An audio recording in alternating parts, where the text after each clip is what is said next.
বাংলাদেশ জাতীয়তাবাদী দল বিএনপির ভারপ্রাপ্ত চেয়ারম্যান জনতা তারেক রহমান আমাদেরকে সারা বাংলাদেশের যুবদলের নেতাকর্মীদেরকে কেন্দ্রীয় যুবদলের নির্দেশনা মেনে আমরা এই প্রথম গাজীপুর মহানগর যুবদল গাজীপুরে দুস্থ অসহায় রোজদারদের জন্য আমরা ইফতার আয়োজন করেছি। আমরা যেন আমার এই কর্মসূচি যেন আমরা ধারাবাহিকভাবে বহাল রাখতে পারি, তার জন্য আপনাদের দোয়া সহযোগিতা চাই।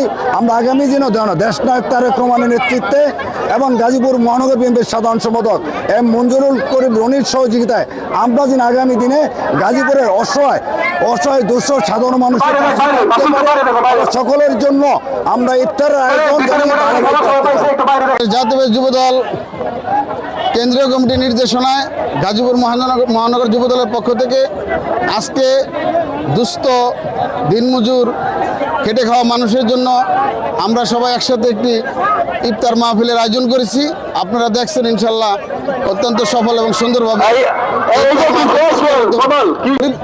তারা আমাদের এলাকার সাধারণ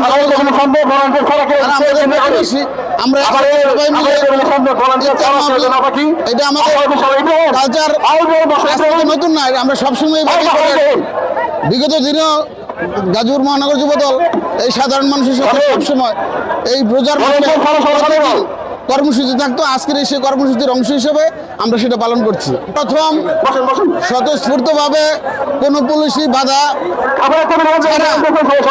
এই ইফতার মাহফিল করতে পারলাম। অন্যান্য বছর ওই ফ্যাসিস্ট হাসিনার সরকার দ্বারা আমরা বারবার নির্যাতনের শিকার হয়েছি। যখনই কোনো অনুষ্ঠানের বা প্রোগ্রামের ঘোষণা করতাম এই পুলিশ দ্বারা আমাদেরকে সব সময় ডিস্টার্ব করা হতো এবং আমরা নির্বিঘ্নে কোনো অনুষ্ঠান করতে পারতাম না।